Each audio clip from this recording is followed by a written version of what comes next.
నమస్తే welcome to our channel నేను మిషాల్ని YCP హయాంలో భారీ మద్య కుంభకోణం ఏ విధంగా జరిగిందో ప్రజలు చూస్తూనే ఉన్నారు. మరి ముఖ్యంగా చూసుకుంటే అందులో నిందితులు ఎవరెవరు ఉన్నారో వాళ్ళని సిట్టు బృందం విచారిస్తుంటే మరి ముఖ్యంగా వాళ్ళైతే మాకు తెలియదు గుర్తులేదు మర్చిపోయారని చెప్తున్నారు. అయితే వీళ్ళకి ఇలా కాదని చెప్పి నార్కో టెస్టులు చేయాలని చెప్పి సిట్టు బృందం తెలియజేసింది. అయితే ఇక తర్వాత వాళ్ళ పరిణామాలు ఎలా ఉంటాయో తెలుసుకుందాం. ఇక ముఖ్యంగా మనం ఒకటి ఇంకా వెలుగులోకి వచ్చింది ఏంటంటే ఐఐటి ఉద్యోగస్తులు కూడా విద్యార్థులు వెలుగులోకి వచ్చారు. దీంట్లో వీళ్ళ పాత్ర ఎంతవరకు ఉంది, ఏం జరిగింది, తర్వాత ఈ కుంభకోణం ఏ విధంగా ఇంకా కొత్త పేర్లు వచ్చే అవకాశాలు ఇంకా ఉన్నాయా? అయితే దీని మీద పూర్తిగా విశ్లేషించడానికి మనతో పాటు స్టూడియోలో ఉన్నారు సీనియర్ జర్నలిస్ట్ దుర్గకుమార్ గారు ఉన్నారు. వారిని అడిగి కొన్ని విషయాలు మనం తెలుసుకుందాం. నమస్కారం సార్. నమస్తే అమ్మ శాలిని, మన వీక్షకులు కూడా. సార్, లిక్కర్ స్కామ్కు సంబంధించి ఇప్పటికే సిటీ బృందం విచారిస్తుంది. ఇప్పటి వరకు ఉన్న నిందితులు ఎవరైతే ఉన్నారో వాళ్ళని విచారిస్తుంటే నాకు గుర్తులేదు, తెలియదు, మర్చిపోయానని చెప్తున్నారు. మరి ముఖ్యంగా చూసుకుంటే ఇక నిజాలు చెప్తే ఇదే చివరి రోజు అంటూ వ్యాఖ్యలు చేస్తున్నారు. అయితే వీళ్ళు ఇట్లా నిజాలు చెప్పట్లేదని చెప్పి నార్కో టెస్టులు చేయాలని సిటీ బృందం వ్యాఖ్యానించింది. అయితే తర్వాత ఇంకో కొత్త వెలుగులోకి వస్తుంది ఏంటంటే ఐఐటి విద్యార్థులు అయితే ఇందులో వెలుగులోకి వస్తున్నాయి. వాళ్ళు అసలు ఏం చేశారంటే ఏం చెప్తారు సార్? అసలు ఏం జరుగుతుంది? అసలు ఈ ఆంధ్రప్రదేశ్లో జరిగిన మద్యం కుంభకోణం కొత్త పుంతలు తొక్కుతుందమ్మా. ఇది విచారణ అధికారులకు కూడా అనేక మలుపులు తిరుగుతాం, అంటే వాళ్ళకు కూడా చాలా క్లిష్టతరంగా మారింది. మీరు చెప్పారు చూసారా, అసలు మేము కనుక ఇందులో వాస్తవాలు చెబితే ఇదే మా ఆఖరి రోజు అని చెప్తున్నారంటే వెనకాలండ పెద్ద బాస్ ఎంత పవర్ఫుల్ అనేది అర్థమవుతుంది. అంటే రాజశేఖర్ రెడ్డి కేశిరెడ్డి, ఈయన శ్రీపత్పల్లి అనే చిల్పూర్ మండలం, జనగాం జిల్లా, కొత్త జనగాం జిల్లా, పాత వరంగల్ జిల్లా, ఆ గ్రామానికి చెందిన వ్యక్తి ఇతను. వీళ్ళకి 30 ఏళ్ల క్రితం కృష్ణానగర్లో ఒక చిన్న కిరాణా దుకాణం. వీళ్ళ ఫాదరు ఉపేందర్ రెడ్డి. వీళ్ళు 20 సంవత్సరాల క్రితం వరకు కూడా ఐరన్ అండ్ స్టీల్ బిజినెస్ చేశాడు ఉపేందర్ రెడ్డి గారు. ఆ తర్వాత ఇతను అప్పుడు ఇంజనీరింగ్ అమెరికా వెళ్ళాడు. అమెరికా వెళ్ళిన తర్వాత రాజశేఖర్ రెడ్డి గారు మేనగోడల్ని ప్రేమించి పెళ్లి చేసుకున్నాడు.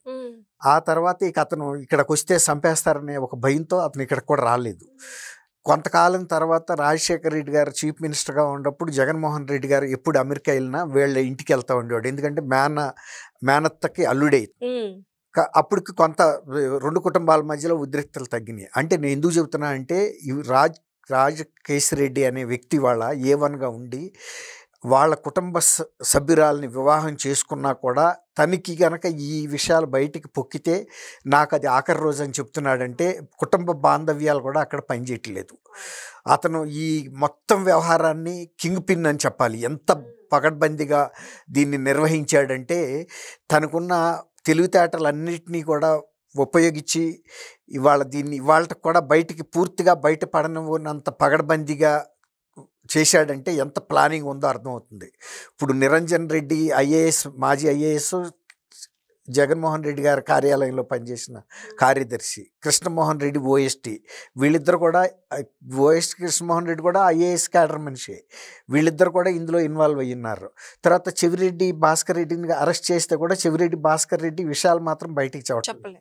కానీ ఇప్పుడు సిట్ అధికారులు ఈ విచారణలో మొత్తంలో అసలు ఈ పాలసీని ఎలా రూపొందించారు, ఎలా అమలు చేశారు, ఎలా డిస్టిలరీస్ దగ్గర నుంచి వీళ్ళు ఆంధ్రప్రదేశ్ బేవరేజెస్ కార్పొరేషన్ కొనుగోలు చేసింది, అందుకు ప్రాతిపాదిక ఏంటి, ఎలాంటి కేసు మీద ఎంతంత, అంటే ఈ లిక్కర్లో ఏ బ్రాండ్ల మీద, అంటే ఇవన్నీ కూడా సొంత బ్రాండ్లే, వీళ్ళు లోకల్గా తయారు చేసి ఎంతెంత కమిషన్లు తీసుకున్నారు, ఆ డబ్బులు ఎలా రూటింగ్ చేశారు, ఎక్కడ దాశారు, ఎట్లా ఏ కంపెనీల్లో చేశారు అనేది పూర్తి అవగాహన వచ్చేసింది. అంటే దీని అంతిమ లబ్ధిదారు ఎవరని కూడా వాళ్ళకి అవగాహన వచ్చేసింది. తర్వాత ఇంకొక పెద్ద విషయం ఏంటంటే ఇందులో IIT చదివిన వ్యక్తులు కూడా, పవన్ అనే వ్యక్తి ఉన్నాడు కదా, అతను మద్రాస్ IITలో ఏరోనాటికల్ ఇంజనీరింగ్ చదివాడు. అతన్ని మొట్టమొదటగా ఇందులోకి దించిన తర్వాత అతను ఏంటంటే ఇతనికి పరిచయం కేశిరెడ్డికి పరిచయం అయితే ఆంధ్రప్రదేశ్ ప్రభుత్వంలో నాకేదన్నా, అప్పటికే ఇతను IT సలహాదారుగా ఉన్నాడు కదా, అతను ఏమనుకున్నాడంటే ఏదన్నా ఐటీకి సంబంధించిన ప్రాజెక్ట్ ఏదైనా ఇప్పిస్తాడన్న ఆశతో అడిగాడు. ఇతను ఏమనుకున్నాడంటే ఈ IT ప్రాజెక్టులు వీటితో వచ్చేది ఏంటి, ఇది చాలా మెయిన్ కుంభకోణం, అసలు రాష్ట్ర ప్రభుత్వంలోనూ ముఖ్యమంత్రికి బాగా ఆదాయం చేకూర్చేది, అందులో పాటు ఎవరైతే ఇందులో పనిచేస్తారో వాళ్ళకు కూడా ఈ ఇబ్బడి ముబ్బడిగా డబ్బులు వచ్చే అవకాశం ఉంది. సో కిరణ్ కుమార్ రెడ్డి అని, ఈశ్వర్ అని వీళ్ళంతా ఐఐటి స్టూడెంట్సే వీళ్ళందరూ కూడా. తర్వాత ఇతర ఇంజనీరింగ్ స్టూడెంట్స్ ఎవరైతే ఏదన్నా సహాయం అడుగుతారో వాళ్ళందరినీ ఇందులోకి తీసుకొచ్చారు.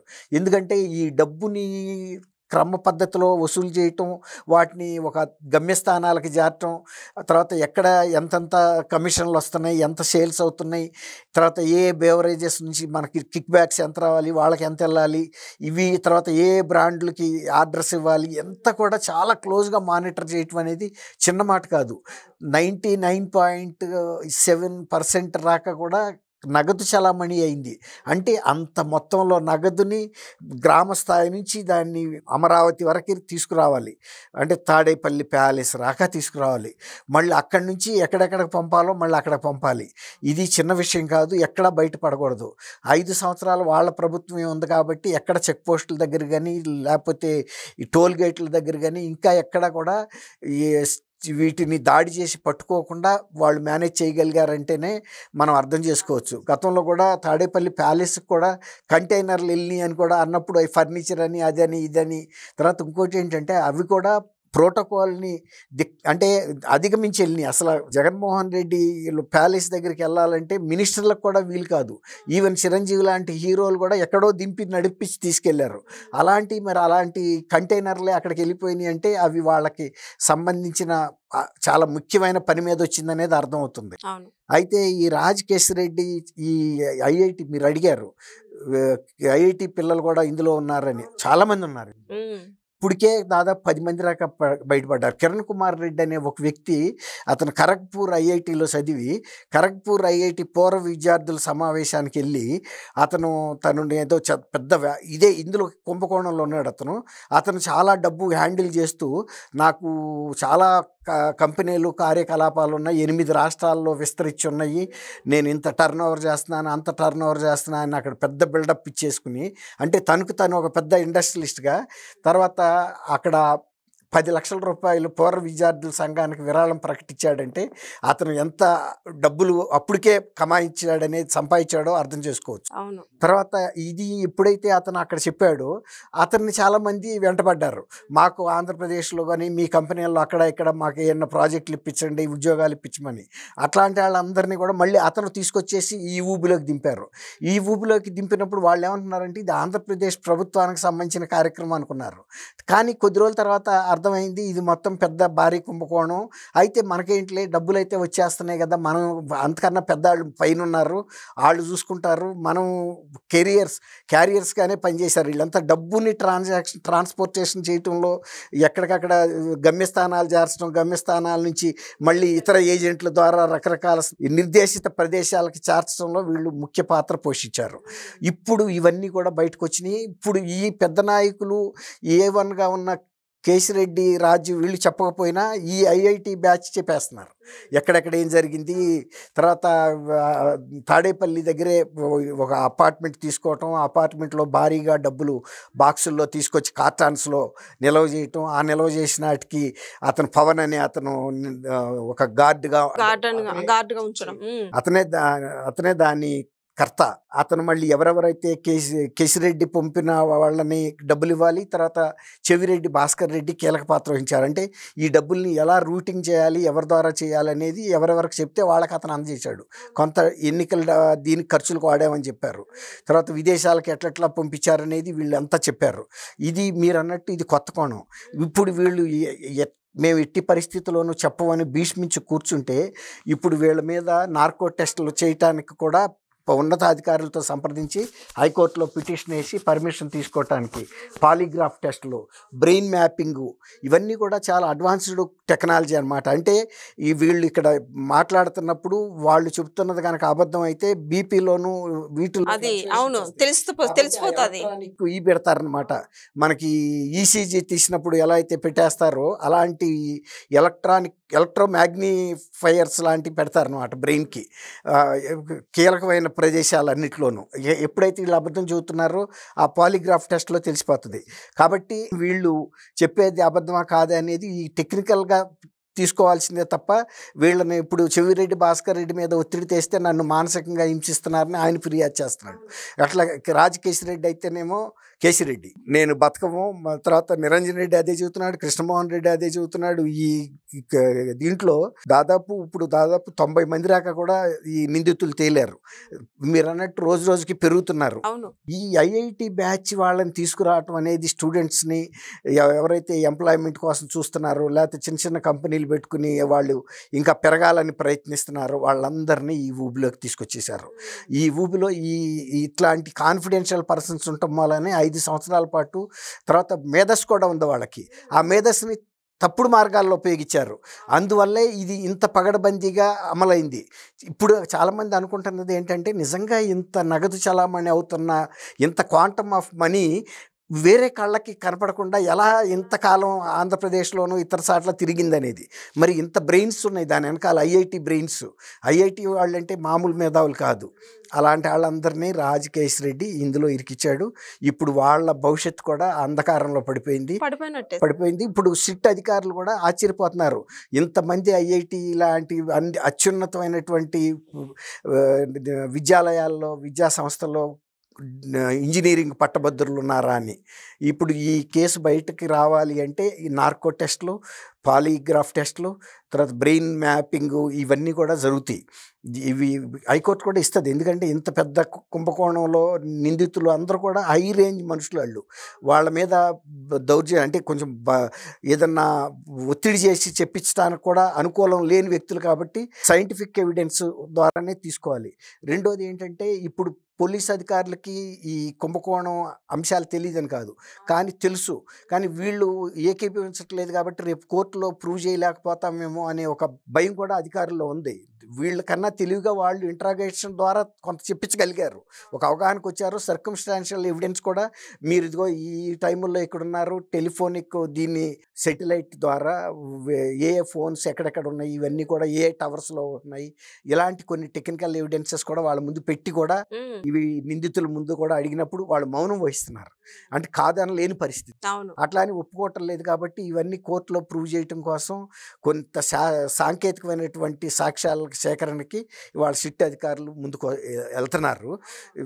అంతిమ లబ్ధిదారు కూడా ఎవరనేది కూడా వాళ్ళకి ఒక అవగాహనకు అయితే వచ్చేసారు. వీళ్ళు కూడా కొంతమంది చెప్పారు కూడా, మేము ఇదిగో అక్కడ తాడేపల్లి ప్యాలెస్ దగ్గరలోనే మేము ఇది తీసుకున్నాము, వీళ్ళిద్దరూ ఎవరికి చెబితే వాళ్ళకని. రాజకేశిరెడ్డి ఐటీ సలహాదారుగా అమెరికా నుంచి తీసుకొచ్చాడు జగన్మోహన్ రెడ్డి గారు. వాళ్ళ బంధువుకి అది చెప్పే కదా, వాళ్ళ మేనత్ గారు అమ్మాయినే అతను చేసుకుంది. తర్వాత ఈ రాజకేశిరెడ్డి కోదాడ దగ్గర 700 ఎకరాల భూమి కూడా కొన్నాడని కూడా తెలుస్తుంది. తర్వాత ఇక్కడ కోకాపేట దగ్గర అనేక విల్లాలు ఉన్నాయి. తర్వాత ల్యాంకో హిల్స్లో ఉన్నాయి, Banjara hills, Jubilee hills, Madhapur, Kondapur, ఇలాంటి సాట్ల ఎన్ని ప్రాపర్టీస్ ఉన్నాయో కూడా తెలియదని చెప్తున్నారు. ఎవరు రాజకేశిరెడ్డికి సంబంధించి అనేకం అంత ప్రాపర్టీస్ ఉన్నాయి. అంటే ఇతనే ఇంత కొన్నాడంటే ఇక అంతిమ లబ్ధిదారు అయిన ప్యాలెస్ యజమానికి ఎంత ఇల్లు ఉంటుంది అనేది ఎవరైనా ఊహించవచ్చు. అందులోనూ ప్రధాన ఆర్థిక వనరు ఇదే. కాబట్టి ఇవన్నీ కూడా బయటకు వస్తాయి. ఇందులో అంతిమ లబ్ధిదారు కూడా అరెస్ట్ అయిన తర్వాత దీని కేసులో ఇంకా ఎంత లబ్ధి అంటే ఎంత మేరకి ఆర్థిక లావాదేవీలు జరిగిందనేది బయటకు వచ్చే అవకాశం అయితే ఉంది. సార్, ఇప్పుడు నిందితులు ఎవరైతే ఉన్నారో వాళ్ళు వైసీపీ పెద్దల నుంచి ప్రాణభయం ఉందని వ్యాఖ్యానిస్తున్నారు. అసలు ఎలా చూడాలి సార్? అసలు భయపడిపోతున్నారు ఇప్పుడు. వాళ్ళు భయపడుతున్న మాట వాస్తవం. ఆయన పెద్ద ఆయన ఏదైనా చేయగలడు. ఆయన అంతకుముందు ఇలాంటి హత్యల్లోనే స్కెచ్ చేసి అమలు చేశాడు కాబట్టి వీళ్ళు నోరు తెరవలేకపోతున్నారు. అందుకే ఈ టెస్టులు, ఈ నార్కో పాలిమర్ బ్రెయిన్ మ్యాపింగ్, ఇంకా ఏమన్నా కూడా అడ్వాన్స్డ్ టెస్టులు ఉంటే కూడా ఈవెన్ విదేశాల్లో ఉన్నా కూడా వాటిని కూడా తెప్పిస్తారు. ఎందుకంటే ఇంత పెద్ద కుంభకోణంలో పూర్తి నిజాలు బయటకు రాకుండా రేపు వీళ్ళకి శిక్ష పడాలంటే సాంకేతికమైన సాక్ష్యాధారాలైనా ఖచ్చితంగా ఉండి తీరాలి. దానికి తోడు నగదు చలామణిగా వెళ్ళిన అనేక మనీ లాండరింగ్ కేసులకు సంబంధించిన ఈడీ ఎవిడెన్స్లు కూడా సంపాదిస్తున్నారు. ఆల్రెడీ ఆఫ్రికాలో 3 దేశాల్లో వీళ్ళ పెట్టుబడులకు సంబంధించి కొంత యాంకరింగ్ జరిగింది, కొంత పెట్టుబడులు పెట్టేశారు. తర్వాత ఫుడ్ ప్రాసెసింగ్ యూనిట్లు కానీ స్టీల్ ఫ్యాక్టరీలకు సంబంధించి వాళ్ళు అక్కడ ఉండటం, అక్కడ కొన్ని కంపెనీలతో వీళ్ళు జరిపిన మంతనాలు ఇవన్నీ కూడా రికార్డెడ్గానే దొరికినాయి. కాబట్టి ఈ కేసులో ఖచ్చితంగా అందరూ బయటకు వస్తారు. ఎంత అమౌంట్ ప్రజల నుంచి మింగారో కూడా బయటకు వచ్చే అవకాశం ఉంది. మరి నార్కో టెస్ట్ లో ఇప్పుడు నిజాలు బయటకు వస్తే జగన్మోహన్ రెడ్డి అరెస్ట్ అయ్యే అవకాశం ఉందా? ఖచ్చితంగా అమ్మా, ఖచ్చితంగా. ఇప్పుడు అయన్నీ వాళ్ళు బయటికి చెప్పేస్తారు. ఆటినన్నిటిని దాచుకోలేరు. ఖచ్చితంగా చెప్పేస్తారు. చెప్పినప్పుడు అంతిమ లబ్ధిదారు ఆయనే కాబట్టి ఇప్పుడు మీరన్నట్టు వేరే వాళ్ళకైతే ఇవ్వడు కదా! ముఖ్యమంత్రి ఉండగా ఈ డబ్బు తీసుకెళ్ళి పిచ్చి ఆయన వేరే వాళ్ళకి ఇవ్వటానికి. కాబట్టి అంతిమ లబ్ధిదారు ఆయనే ఫేస్ చేయాల్సొస్తది. సో చూశారు కదండి వీడియోలో. అయితే ఈ మద్యం కుంభకోణం ఏ విధంగా జరిగిందో, ఇక వీళ్ళు నిజాలు ఒప్పుకోకపోతునేసరికి ఇక నార్కో టెస్టులు చేశారు. తర్వాత ఆ టెస్ట్‌లో నిజాలు బయటకొస్తే ఇక జగన్మోహన్ రెడ్డి అరెస్ట్ ఖాయం అని చెప్పి మనకొస్తున్న సమాచారం. నెక్స్ట్ వీడియోలో మనం తెలుసుకుందాం. Thank you sir. Thank you అమ్మ శాలిని, మన పాప్‌కార్న్ వీక్షకులకు.